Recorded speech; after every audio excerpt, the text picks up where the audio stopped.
warahmatullahi wabarakatuh. Jadi pada kesempatan kali ini kami sedang berada di toko peci dan more yang beralamat di Padang Luar untuk melakukan wawancara. Sebelum melakukan wawancara, saya dan rekan-rekan saya akan memperkenalkan diri terlebih dahulu. Pertama, saya perkenalkan, nama saya Tiffany Dwi Ardana dari jurusan Psikologi dengan NIM 23011171. Selanjutnya, saya Hanefa El Zahra, jurusan Psikologi dengan NIM 23011201. Saya Selvina Priyadini Putri dari Prodi Pendidikan IPA dengan NIM 23231121. Perkenalkan, saya Viko Ari Zulian dari Prodi Pendidikan Bahasa Inggris dengan NIM 23018085. Baiklah, pada kesempatan kali ini kami berkesempatan untuk mewawancarai seorang pengusaha produk kulit yang bertempat di Jalan Padang Luar, Bukit Tinggi. Sebelumnya, Bapak boleh kami tahu siapa nama Bapak? Terima kasih, nama saya Elviones. Sebelumnya boleh dikasih tahu lebih detail apa saja produk-produk yang Bapak jual di bisnis Bapak ini? Produk yang kami jual pertama adalah kopiah khas Minang, mereknya Jam Gadang. Kemudian topi koboi atau moris. Kemudian ada topi kulit, dompet, ikat pinggang, tas dan lain-lain. Boleh diceritakan juga Pak, bagaimana sih dan kapan awal mulanya Bapak mulai merintis usaha Bapak ini? Saya memulai usaha ini sekitar tahun 2005, kurang lebih udah berapa tahun ya? Nanti hitung aja lah sendiri ya. Itu memulai dari awal itu kopiah yang pertama. Kemudian yang kedua membuat topi koboi, dan yang ketiga baru topi kulit domba. Karena kita punya tukang ahli lagi di bidang lain, kita teruskan membuat ikat pinggang, dompet, sarung HP, sarung tangan dan lain-lain. Itulah. Di awal Bapak memulai bisnis ini terdapat tantangan atau hambatan gitu Pak? Kita memulai usaha ini memang dengan dana apa adanya, dengan modal sendiri aja, tanpa ada pinjaman melalui bank atau apa-apa. Karena kita kepengen dari mandiri, dengan uang mandiri gitu. Tapi dari nol, awalnya tanpa ada telasi, memang dari nol lah. Alhamdulillah sampai sekarang ya seperti inilah baru perjalanannya. Untuk strategi pemasaran dari bisnis Bapak ini boleh dipaparin Pak? Strategi pemasaran salah satunya kita tergabung dalam UMKM. Kebetulan saya menjadi ketua UMKM di Nagari Taluk Ampek Suku. Kemudian kita bergabung dengan grup-grup kerajinan kulit, kemudian yang berhubungan lah dengan produk kita. Contohnya kita bergabung dengan persatuan bulu tangkis untuk banyak jaringan lah. Jadi kita makin banyak sahabat, makin banyak teman, jadi makin enak untuk memasarkan suatu produk. Nah, kemudian kita juga memasarkan melalui Facebook Marketplace, dan dari mulut ke mulut. Kadang-kadang kita melalui ke rumah sakit, ke tempat-tempat fasilitas umum, kita ikut promosi pasar atas, ke toko-toko, nah gitu pemasarannya. Terkait kreativitas dan inovasi dari desain-desain produk Bapak ini, Bapak yang menginovasikannya sendiri atau gimana Pak? Oh iya, kita ada prinsip itu ATM, amati, tiru, dan modifikasi. sesuai dengan perkembangan permintaan dari pelanggan. Jadi kita harus pandai-pandai menyesuaikan model masa kini. Jadi tidak vakum model itu terus sampai nanti kan. Jadi kita kadang-kadang menyesuaikan dengan permintaan. Contohnya itu ada tas itu permintaan dari Riau, Kota Pinang. Jadi ada pelanggan datang bawa contoh tas, kebetulan dia bukan bahan kulit, dia mintakan bahan kulit, kita buatkan gitu. Selanjutnya ada juga pertanyaan dari kami, bagaimana rutinitas khusus Bapak dalam usaha ini? Gitu. Aktivitas kita ini kan usaha keluarga tanpa ada karyawan lain, dan kita yang membuka, kita yang menutup, dan kita pula yang memasarkan. Cuman kita sistem kita untuk menjaga langganan itu bagaimana orang pembeli itu berkelanjutan datang lagi tempat kita. Setelah dia beli barang itu menjadi langganan, kemudian dia bisa pula mempromosikan ke teman-teman yang lain. Nah, itulah. Terus bagaimana Bapak ngambil keputusan dalam berusaha gitu Pak? Keputusan kita dalam berusaha ini kan kita lihat dari peluang dari pemasaran. Jadi contohnya kalau kopiah itu sudah menjadi barang cenderamata atau oleh-oleh bagi perantau-perantau. Kemudian contohnya topi koboi itu adalah karena ada hobi di Sumatera Barat, ada hobi berburu gitu. Jadi kita harus pandai-pandai lah mencari paksa pasar yang pas gitu. Kemudian persaingannya pun juga masih longgar, masih asik lah, kalau terutama kulit domba itu masih langka kalau di Sumatera Barat. Tadi juga kan Bapak ada ngejelasin tentang jaringan sama kemitraan gitu kan Pak. Berarti kemitraan dalam bisnis ini perlu banget gitu Pak? Oh, itu perlu, terutama kalau dalam kita bekerja sama dengan UMKM itu ada pelatihan, kemudian ada pemberian bantuan lunak gitu, banyak sekali. Contohnya kita dulu dalam menata suatu produk itu tidak ada pakai dengan cara yang seperti sekarang, ada bagaimana supaya orang menarik kita melihat produk kita. Jadi ada namanya layout produk, tata letak suatu produk. Nah, jadi ada masukan dari pelatihan itu sehingga pemasaran penjualan kita makin lama makin meningkat.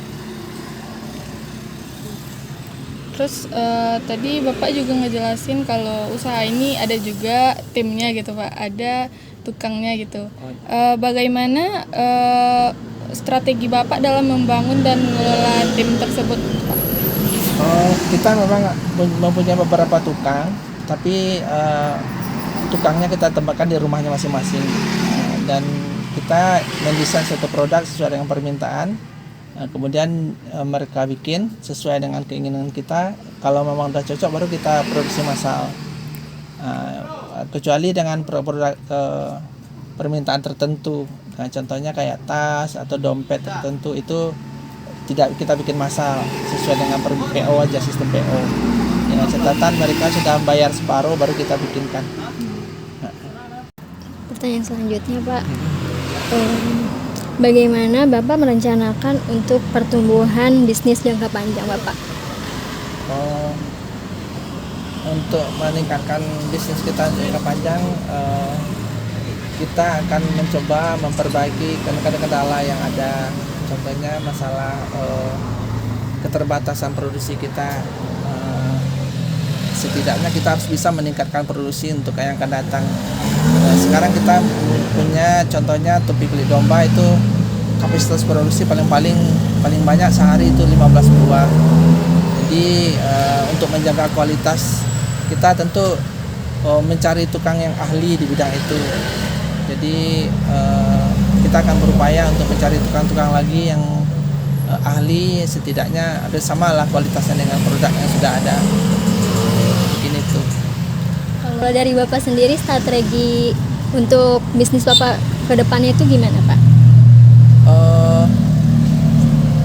Strateginya kalau untuk ke depan, kita kalau bisa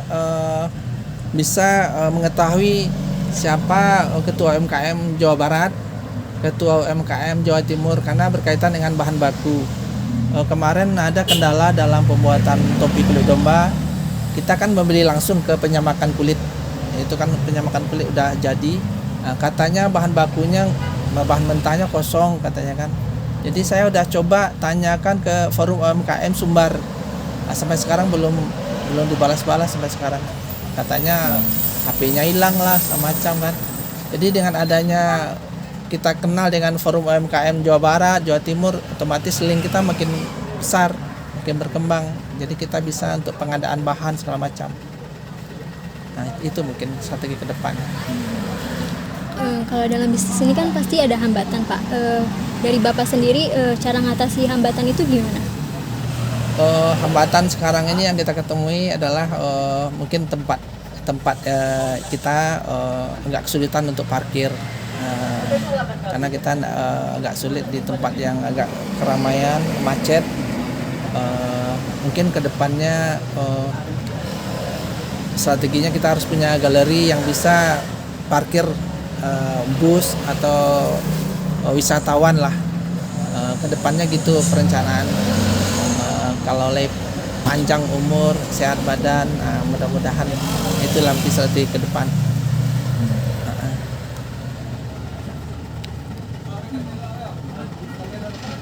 Apakah ada pelajaran berharga yang Bapak dapatin dari kegagalan selama berbisnis ini, Pak? Oh iya. Kalau ilmu yang kita dapat adalah kita harus berani mencoba. Jangan takut masalah rugi segala macam. Kita namanya contohnya kayak seorang bayi, untuk pandai berjalan tentu dia jatuh bangun baru bisa berlari. Jadi kita jangan takut lah memulai suatu usaha. Yang penting niat, jalani dengan baik. Ada kendala kita cari solusi, Insya Allah makin lama makin meningkat penjualan. Selanjutnya, Pak, bagaimana Bapak memanfaatkan teknologi di bisnis Bapak ini? Oh ya, salah satunya teknologi yang kita pakai adalah HP dengan melalui jaringan internet seperti marketplace. Itu sangat membantu sekali. Dan kita tidak tahu sudah ada aja yang nelfon sama kita kan. Ada juga yang ajak kerjasama segala macam. Alhamdulillah dengan kayak gitu peluang pasar makin luas. Malahan kita sampai ngirim ke Kalimantan dan ada juga ke Batam. Alhamdulillah dengan berkembangnya, penting kejujuran. Kalau memang kulit bilang kulit, kalau kalap bilang kalap. Itu yang penting, kejujuran. Oh iya. Pengaruhnya tentu positif.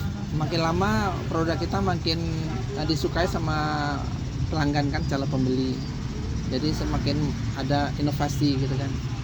Dulunya misalnya agak kaku, dia usul seperti ini, tempat ke ikat pinggangnya dulu pas-pas, dan dia minta lebih besar, jadi bisa main kalau kena yang benturan, jadi dia main gitu. Dulu nggak bisa, jadi itulah salah satunya. Malahan dia bilang kalau siap saya ngambil duluan satu buah katanya. Jadi itu sebagai semangat dia kita bikinnya. Bagaimana Bapak mengidentifikasi dan beradaptasi dengan perubahan pasar? Perubahan pasar, kita harus pandai-pandai menyesuaikan. Contohnya misalnya ada saingan baru dengan usaha harga segala macam kan yang mempengaruhi suatu produk itu kan harga, kualitas, kemudian pelayanan. Kita harus pandai-pandai. Misalnya dia menurunkan harga, ya kita kalau bisa kita samakan. Tapi kalau kualitas kita lebih daripada dia, ya kita enggak, cuekin aja kan. Kita yakin dengan produk kita kan, enggak masalah. Bagaimana Bapak menjaga keseimbangan antara kehidupan pribadi dan karir? Kita harus istilahnya gimana ya? Kalau kita kehidupan pribadi kan kita sebagai ayah di rumah kan. Kalau kita udah berangkat dari rumah ya kita jangan pikirkan masalah rumah lagi. Ya kita fokus di toko. Bagaimana supaya penjualan kita meningkat, bagaimana omset kita makin lama makin besar. Jadi kita fokus ke situ. Kemudian yang salah satu yang penting adalah dalam usaha, sekecil-kecil usaha kita harus ada pembukuan. Harus ada pembukuan untuk melihat bagaimana perkembangan dari bulan ke bulan, tahun ke tahun. Itu walaupun kecil. Jadi situlah kita bisa lihat untuk sejarah ke depan. Oh, dulu kita omset kita segini, sekarang udah sekian. Alhamdulillah. Nah, itulah. Kebanyakan orang kan tidak punya pembukuan.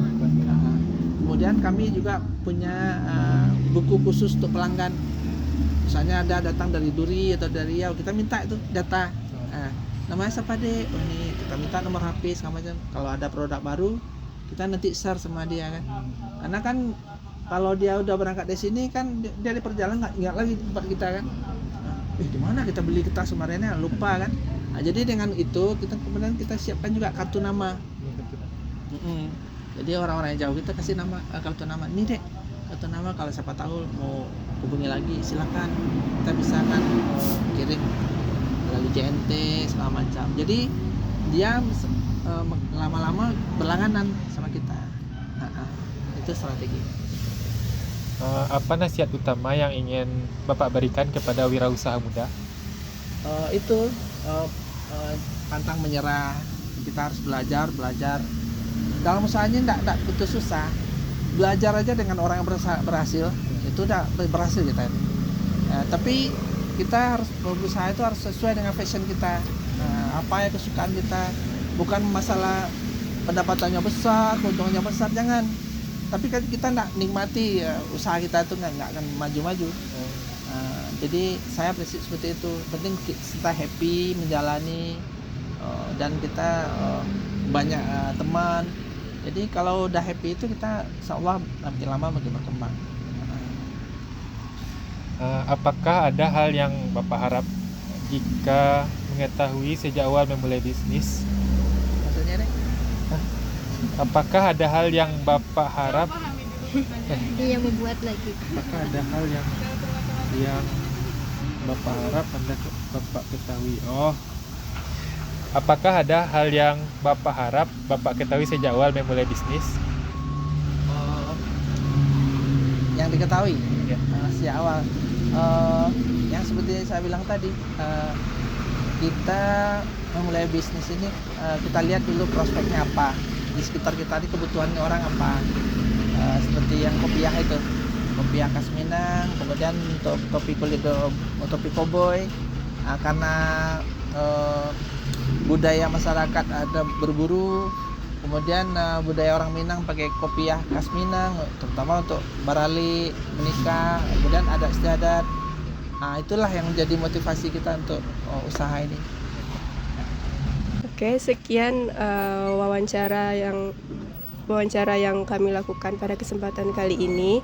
Terima kasih Bapak atas pengalaman dan sharing-sharingnya tentang bisnis Bapak. Mudah-mudahan bisa kami terapkan juga untuk kehidupan kami ke depannya. Demikian video kami. Mohon maaf jika terdapat kesalahan. Kami akhiri dengan wassalamualaikum warahmatullahi wabarakatuh.